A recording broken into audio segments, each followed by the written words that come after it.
Այսինքն նպատակը Իրանի պետությունը փլուզելը եւ քայքայելը չի, բայց կարող է առաջանալ ֆորս մաժորային իրավիճակ եւ իսկապես որոշ մասեր անջատվեն։ Օրինակ Բելուջները պարզապես այլ ազգ է։ Քրդերն են սպասում։ Քրդերը դե թող սպասեն։ Սիրիայում էլ սպասեցին եւ ինչ։ Իրաքում էլ սպասեցին եւ ինչ, գուցե առանձին վերցրած ազգեր իրանց ավտոնոմիաները ստանան։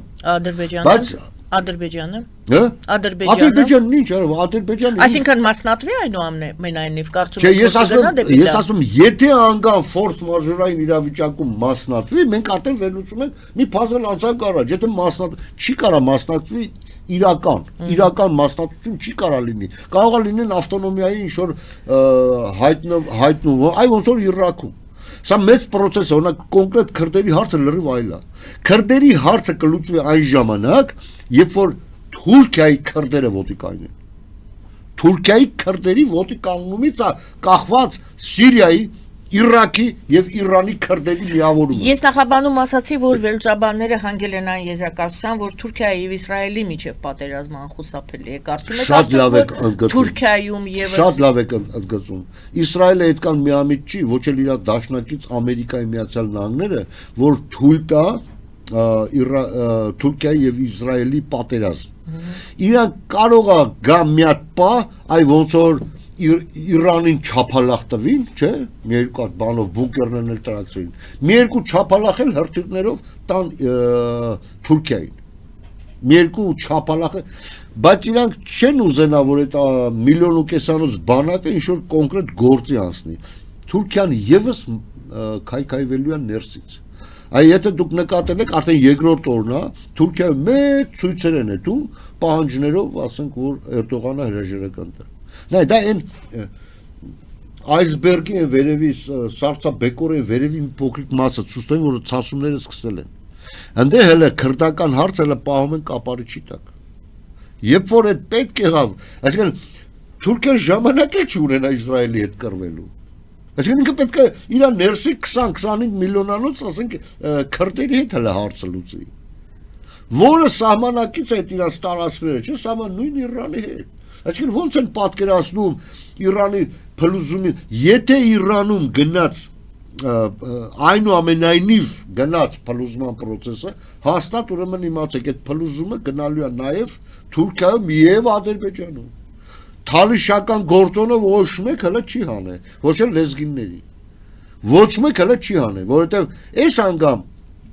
թալիշների մեջքին կայնածա լինելու հենց նույն Իրանի ներսում բնակվող թալիշները, որ սա աստարայի կողմը, այսինքն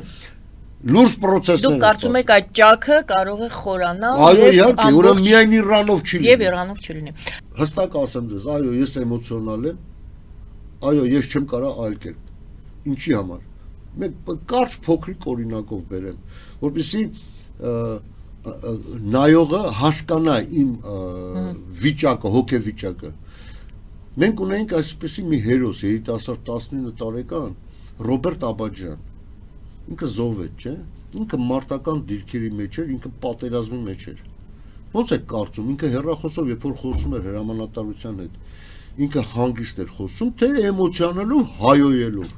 Ինքը պատերազմի մեջ է։ Ես պատերազմի մեջ եմ։ Ես գիտակցում եմ, որ Հայաստանս այսօր կործանվում է։ Ես չեմ կարող իմ էմոցիաները զսպեմ։ Ես չեմ կարող այն անտարբերների նման, որ նստում են դիվանին ու սենց հետևում են այսի լավ խոսած, այնի վատ խոսած, իսի հանգիստ խոսած կշռադատված է։ Ոնց կարելի է կշռադատված խոսել, երբ որ դու հրամատում ես ու դու գիտես 10 կողմից քեզ ռմբակոծում են, բայց քո հրամանատարությունը այսպես կոչված վաճառվել է, եւ քեզ ոչ մի բանով չի ուզում օգնի։ Եվ դուք այդ կանից հետո ուզում եք, որ ես էմոցիոնալ չլինեմ։ Դուք 20-25 դիրքերում եք 2020 թվականի պատերազմի ժամանակ որտեղ էիք։ Մատաղից էիք։ Դիրքերում էիք։ Մատաղից, այո։ Մեր վրա, մեր վալդն ասում, մեր հրամանատար ասում, ապեր էլ աշխարհում էլ զենքի տեսակ չմնաց որ չկիրառեն մեր վրա։ Ու իսկապես խլուրդ էինք դառել, փորում մտել ենք հողերի տակ։ Տեսեք, այսինքն ես մարդիկ պատկերացնում են պատերազմը հենց այդ պահին, որ արդեն խրամատում ես։ Ես այսօր խրամատում եմ։ Հիմա սիրելիս, հարգելիս, ես մշտապես ձեզ ձայնից ճանաչում եմ, շատ ակտիվ քաղաքացի եք, շատ ակտիվ հետևում եք մեր բաներին, եւ շնորհակալություն ձեզ, որ ակտիվ եք, եւ շնորհակալություն ձեր ակտիվության համար հարցադրումները բարձրացնելու։ Ուրեմն Վենեսուելայում կատարված ամեն ինչը եւ բռնատիրական ռեժիմների հետ կապված ցանկացած հաջողություն արևմուտքի ազատ աշխարհի կողմից դա իօգուտ մեզ է։ Մեր կազմակերպությունը մենք ասել ենք, ստեղծված է նրա համար, որպեսզի մենք ակտիվացնենք դրսում ապրող հայերին եւ ոչ հայ ազգի ակտիվ քաղաքացիներին Հայաստանը փրկելու եւ ազատագրելու ուղղությամբ, որովհետեւ մենք տեսնում ենք, որ Հայաստանի ներսից մենք ի վիճակի չենք, այսինքն նույն ձևի ոնց որ 35 միլիոն Վենեսուելայի քաղաքացիները ներսից ի վիճակի չէին, անգամ իրանք գնացին են աղջկան ձայնը տվեց էլի վիճակի չեն, այո, լինում է իրավիճակ, որ ասենք հանրությունը հիվանդ է եւ բռնատերը շատ հզոր, այսինքն այո, գերված ես, դու այսօր գերված ես, նույն ձևի այսօր մեր վիճակն է, դրա համար մենք մեր, երբ որ մենք ասում ենք դրսից, ասում են ոնց պետք է դրսից, հիմա տեսակ ոնց է լինում դրսից օգնությունը, տեսակ ոնց է լինում դրսից օգնությունը, այսպես է լինում, գալիս են ու տանում են, ես հույսով եմ, որ նման գործողություն, ասենք, Հայաստանում չի լինի, բայց անհրաժեշտության դեպքում նաև էդ էլ կանեն, բոլորին են այդպես մաքրելու։ Մենք խոսում ենք բանից, կարծեմ հարցի մեջ հնչեց մի հատ sense միտք, ես չգիտեմ, կարող եմ վերարտադրել բառացի, բայց իմաստը, որ վտանգավոր չի արդյոք մեր վեկտորը փոխելու։ Համար վեկտորը փոխելու 10 անգամ եկել են այդ մարդիկ ասել են։ Մի հատ օրինակ բերեմ ու բոլորը իրար մեջ հենց այդ վերլուծեք։ Եթե սկանդինավական, ասենք, այդ խաղապահ ուժերը կայնած լինեն այսօր Արցախի պերիմետրով, այսօր Արցախը կլիներ Ադրբեջանի կազմում, թե ոչ։ Մենակ այդ հարցին պատասխանենք, բայց ազնվորեն։ Իհարկե չէր լինի Ադրբեջանի կազմում, կմնար Հայաստանի կազմում։ Այս դրա մասին է խոսքը, երբ որ մենք ասում ենք դավաճան, այդ հարցով ճիշտ ենք ընդդիմության, այսպես կոչված հների հետ։ Այո, նրանք են ասում դավաճան, մենք ենք։ Իրանք ասում են դավաճան, որ Նիկոլը հանձնեց, բայց իրանք չեն ասում, որ իրանք են դավաճան, որովհետև իրանք Նիկոլի հետ միասին են հանձնել։ Պետք է ուղղակի միջազգային ուժերին բերել այդտեղ եւ всё, խոսա։ Նիկոլի դավաճանությունը այնտեղ էր, երբ որ գոնե ինչ որ ձևով 3 համանախագահներ կային Մինսկի խմբի, Փարիզը, Վաշինգտոնը եւ Մոսկվան։ Նիկոլը կայնավ այդ բան արեց, ասաց այդ ինչ կազմը բան էր։ Գիտեմ ով ասել, որ եկեղեցին քանդել է պետք։